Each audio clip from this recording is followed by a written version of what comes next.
A debate went viral not long ago. The question seemed simple enough. Who is the most influential white athlete of all time? People started tossing out names you would expect. Larry Bird, Michael Phelps, David Beckham, Conor McGregor, Tony Hawk, all legends, all dominant in their own way. But here is the thing about influence. It is not the same as greatness. Greatness fills trophy cases. Influence fills arenas that were empty before.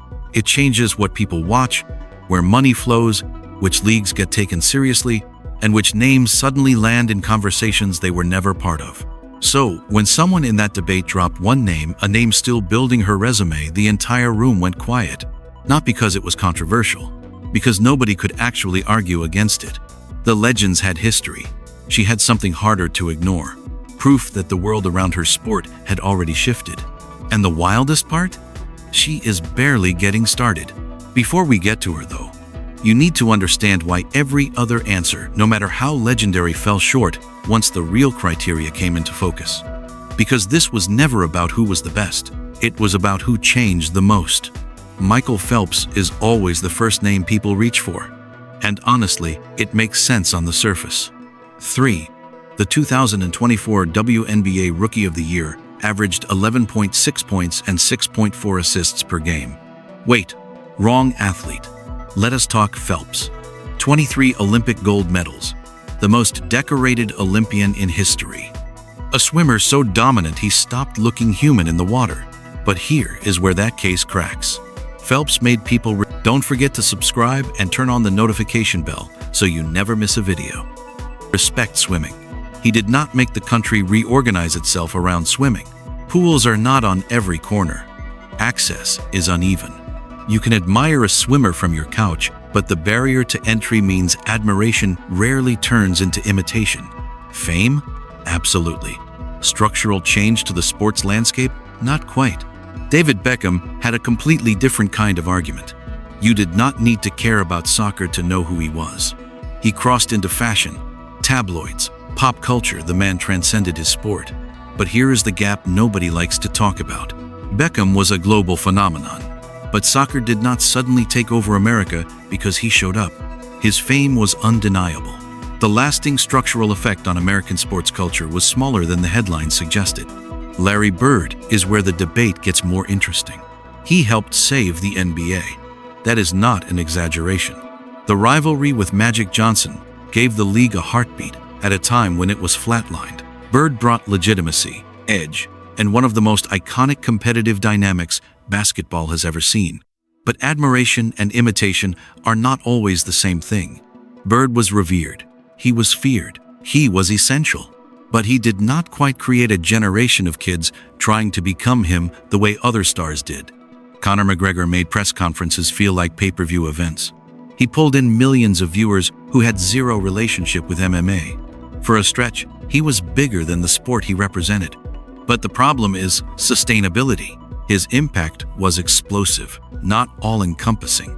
He expanded interest for a window, but he did not permanently rebuild the broader sports landscape around him. And then there was Tony Hawk, and this is where people started sitting up straighter. Because Hawk did not just dominate a sport. He dragged an entire subculture into the mainstream. Skateboarding went from niche to everywhere. The pro skater games acted like a delivery system for a whole aesthetic style, music, attitude, language. Even people who never touched a board knew exactly who he was. That is a real case. But even Hawk's reach had a ceiling compared to what came next. Then somebody said Caitlin Clark, and the whole conversation shifted. Not because of a slogan, not because of some forced political argument, because once her name entered the debate, the criteria started pointing in one direction and would not stop. If influence means altering the market around a sport, changing audience behavior, raising the value of the product, and forcing institutions to catch up to demand they were not built for, her case is almost impossible to dismiss. And the cleanest part of the argument is not even about awards or MVP trophies. It is about what happened to women's basketball the moment she became the center of gravity. The first shift was attention, not polite support, not occasional curiosity. Real, sustained, impossible to ignore attention. People who had never watched a single women's basketball game in their lives started watching. People who could not name a single player 2 years earlier suddenly knew teams, matchups, rivalries, and storylines. Arenas started filling up not just for her home games, but for road games in cities that had never planned for that kind of demand. The league was not just dealing with a popular player, it was dealing with a completely new scale of public interest. She became the all-time leading scorer in NCAA Division I basketball, men's or women's, with 3,951 career points. Let that sit for a second. Not the women's record, the record, period. The 2023 national championship game between Iowa and LSU turned into a genuine cultural event. The audience was massive. The tension was real. The contrast in styles and personalities between Clark and Angel Reese gave people something visceral to latch onto.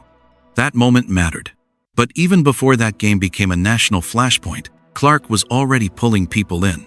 The deep threes from the logo, the pace, the playmaking, the visual shock of what she was doing on a court. The rivalry intensified the spotlight, but it did not create her from scratch. And then she went pro.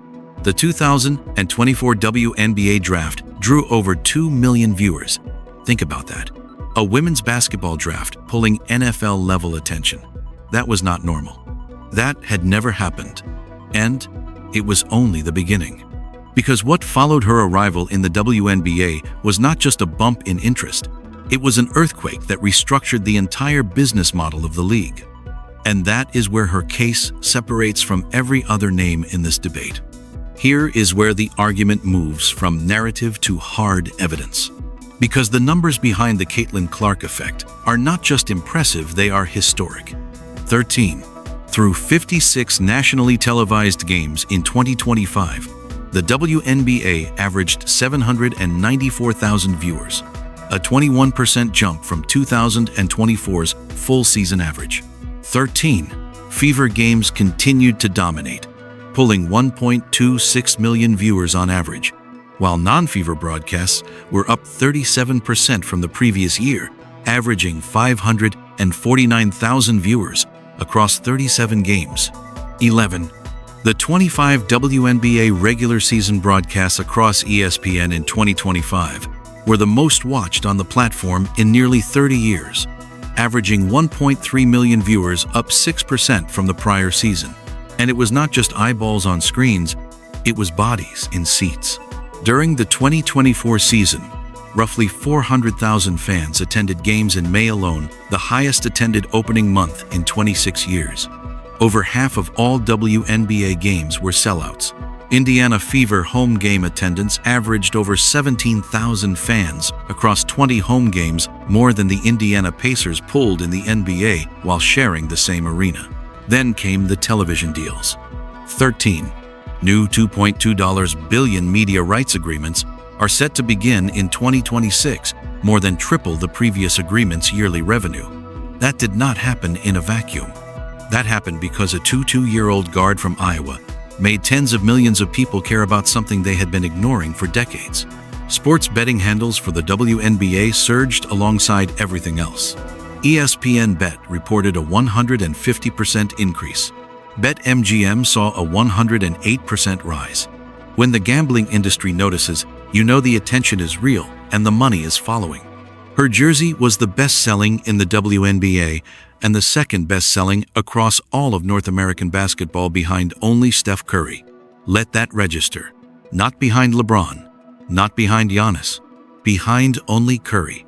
A finance professor named Ryan Brewer determined Clark's presence was responsible for more than 25% of the WNBA's total revenue in 2024, and her economic impact on Indianapolis alone was estimated at $36.5 million. These are not fan metrics. These are not social media impressions. These are structural, measurable shifts in how an entire league operates. And the scariest part for anyone trying to argue against her? The league was about to find out what happens when she is not on the court. The 2025 WNBA season was supposed to be Clark's coronation year. Instead, injuries turned it into something even more revealing. an accidental experiment in how much one player actually matters to an entire league. 10. After an injury-plagued 2025 WNBA season that limited her to just 13 games, Clark returned to the court for the first time since July. But before that return, the damage to the WNBA's marquee moments was obvious. 11. Clark suffered a right groin injury in the final minute of her team's win against the Connecticut Sun on July 15. 11. The ailment marked the fourth separate muscle injury Clark endured during the 2025 season after not missing a single game during her entire college career or WNBA Rookie of the Year campaign. The All-Star Game told the story most clearly. 19. The mid-season exhibition drew 2.19 million viewers on ABC, down 36% from the previous year, though it was still the second most watched All-Star Game in WNBA history. 19. Clark did not compete in any of the on-court events in Indianapolis due to her latest injury. That 36% drop with one player missing from a game that is supposed to showcase the entire league tells you everything about where the gravitational center of the WNBA really sits. But here is what made the picture even more complicated, and honestly, even more impressive for her case. 12. The WNBA had its most watched regular season since 1998 on its primary networks, with games averaging 969,000 viewers across ABC, ESPN, CBS, and ION, up 3% from the previous year. 12. Given Clark missed more than 70% of her games that season, it is no small feat that WNBA viewership was close enough to the previous year for the numbers to hold. That is the part people keep missing when they try to dismiss the Caitlin Clark effect.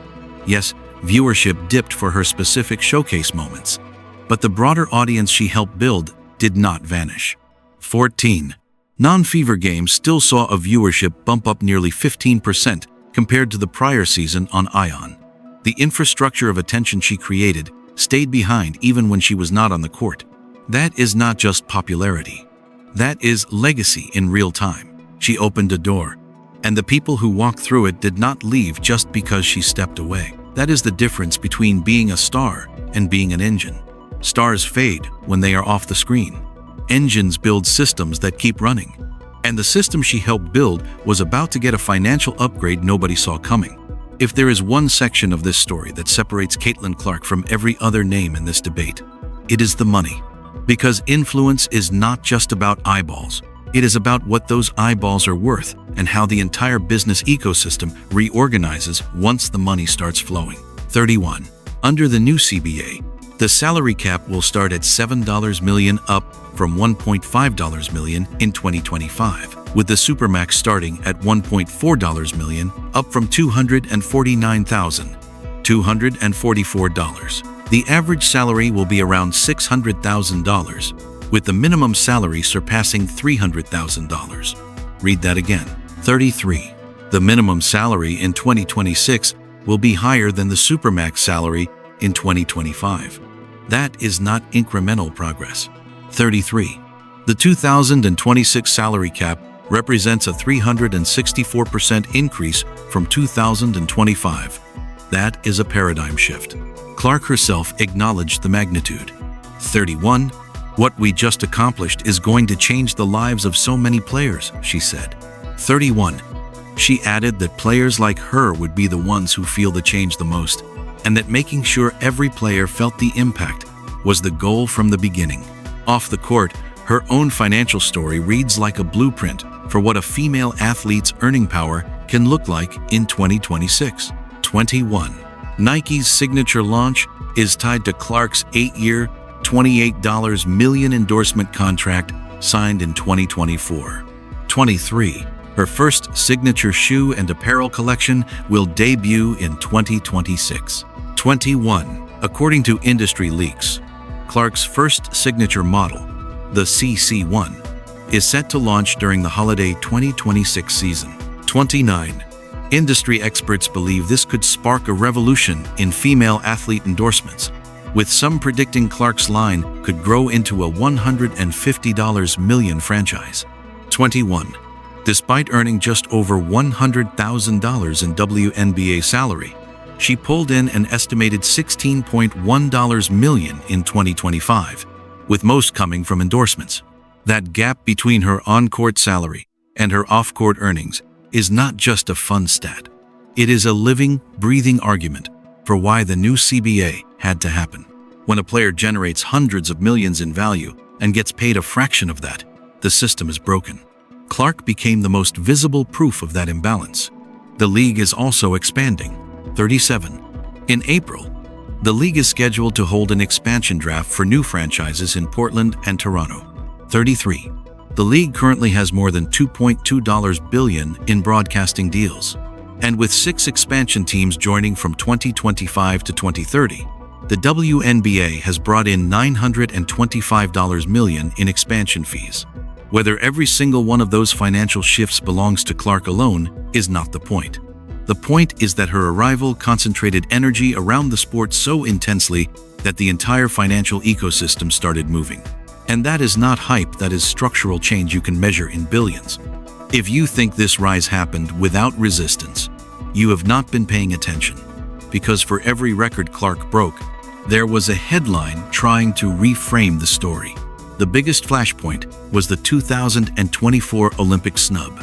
USA Basketball left Clark off the roster, citing experience as the main factor. Reports later revealed she actually turned down an offer to play on the 3x3 team. She told Time that the snub woke a monster and would motivate her for the rest of her career.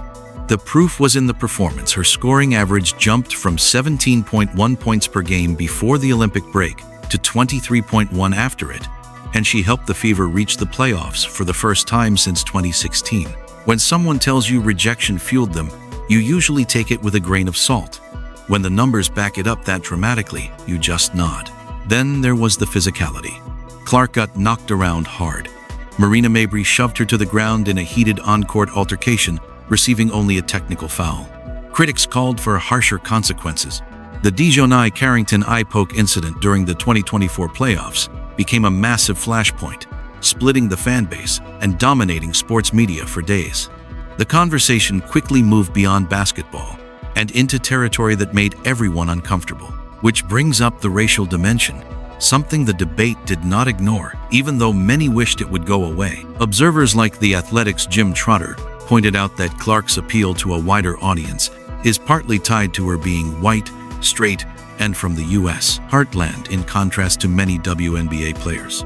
It is a conversation with historical precedent. Magic and Bird's rivalry carried larger cultural meaning that went beyond the court, and the NBA benefited enormously from the fact that people felt they had a reason to pick a side. Clark's rise created a similar kind of narrative energy, whether people are comfortable admitting it or not. And then there were the internet hoaxes.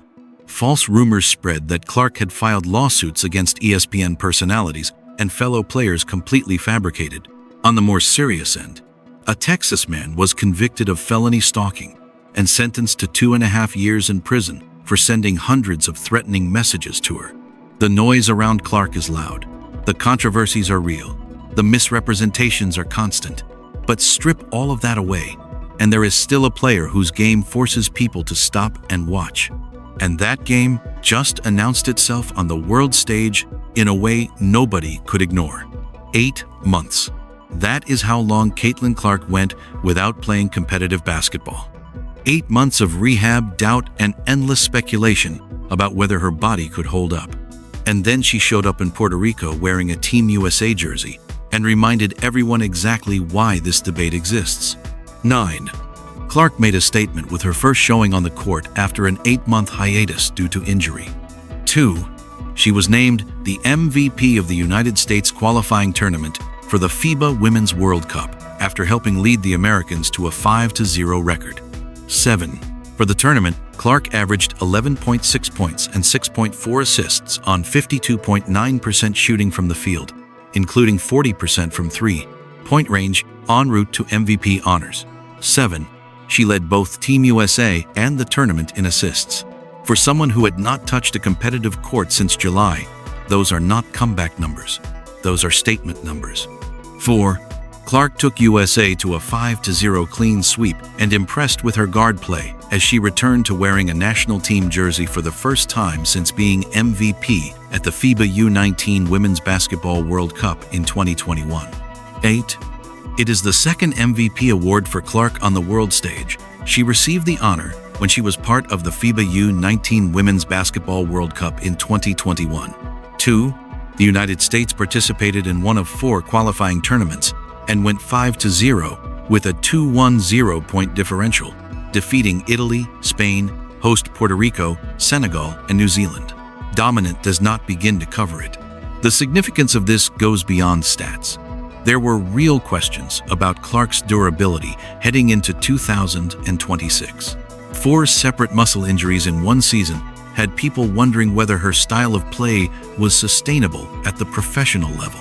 Puerto Rico answered that question with an exclamation point.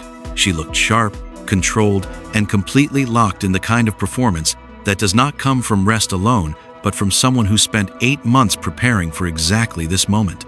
10.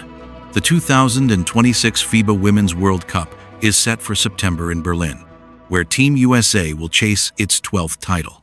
And beyond that, the 2028 LA Olympics loom a stage. Clark has called a huge goal. After the 2024 snub, you can bet that fire has not gone out. She is 24 years old. She already has 2 international MVP awards, a Rookie of the Year trophy, a signature Nike deal, a CBA she helped inspire, and a league that literally restructured its economics because of what she brought to the table. And the resume is still being written. That is the part that should terrify anyone trying to argue against her. Here is where the conversation gets uncomfortable for the people who want to keep this debate locked in nostalgia. Because the Serena Williams comparison came up, and it revealed something important about how we measure influence. Serena was not just dominant. She was the defining force in women's tennis for an entire era. Her excellence changed how opponents were seen, how younger players imagined themselves, and how the sport measured greatness. Her legacy inside tennis is nearly impossible to overstate. But that is also where the distinction came in. Serena transformed tennis. Clark is being credited with transforming the visibility of women's basketball inside a country that already had a deep, built-in relationship with basketball itself. That difference is massive. Basketball already had a place in American culture. The infrastructure was there, the familiarity was there, the language of the game was already native to the audience. What Clark did was make a huge number of people care about the women's side of that sport in a way they simply had not before. She did not introduce America to basketball. She redirected America's basketball attention. And once that redirection happens, the effect spreads outward in ways nobody can fully control. Now casual fans know more names, not just hers. Other players, other teams, other rivalries. That is one of the clearest signs that a star is not functioning as a closed loop. She is acting as a gateway. People arrive for one player and stay long enough to learn the entire world around her. That kind of lift is rare. It is bigger than fandom. It is market creation. And that is what makes this case different from every other name in the debate. Bird helped define an era. Beckham became bigger than his sport. Hawk dragged an entire subculture into the mainstream. Those are real, lasting contributions. But Clark did something that hit with a different kind of force. She did not just become the story. She changed the size of the story around her. 33. Mark Davis bought the Las Vegas Aces for approximately $2 million in 2021. By late 2025, Forbes estimated the Aces were worth $310 million, an increase of 400% in just 4 years. That kind of value explosion does not happen because of one player. But it does not happen without the wave she helped create either. Women's basketball was not invisible before she arrived. But it was not sitting in this kind of spotlight. Then she showed up, and suddenly the games felt louder. The stakes felt bigger. And the league started moving like it knew the ground had shifted underneath it. So the debate started with old legends and safe answers. It ended somewhere nobody expected. Not with the biggest trophy case. Not with the longest highlight reel. With the player who made an entire league feel different almost overnight. Larry Bird still matters. Beckham still resonates. Tony Hawk still has one of the strongest cases in the conversation.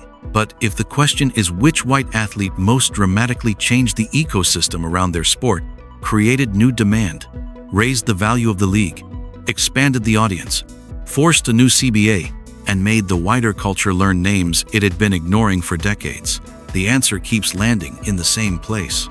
And the strangest part is that her case is still early. No long career arc yet, no finished legacy, no stack of championships to close the file. The argument is already happening before the resume is even complete. That might be the strongest evidence of all. Most athletes spend entire careers building toward this kind of influence. She forced the question almost immediately. The debate did not land on the most comfortable answer. It landed on the one nobody in the room could knock down. Because influence leaves a trail. And right now, that trail leads to Caitlin Clark. Stay locked in with my channel, Simply Explained, your home for the truth behind the WNBA headlines.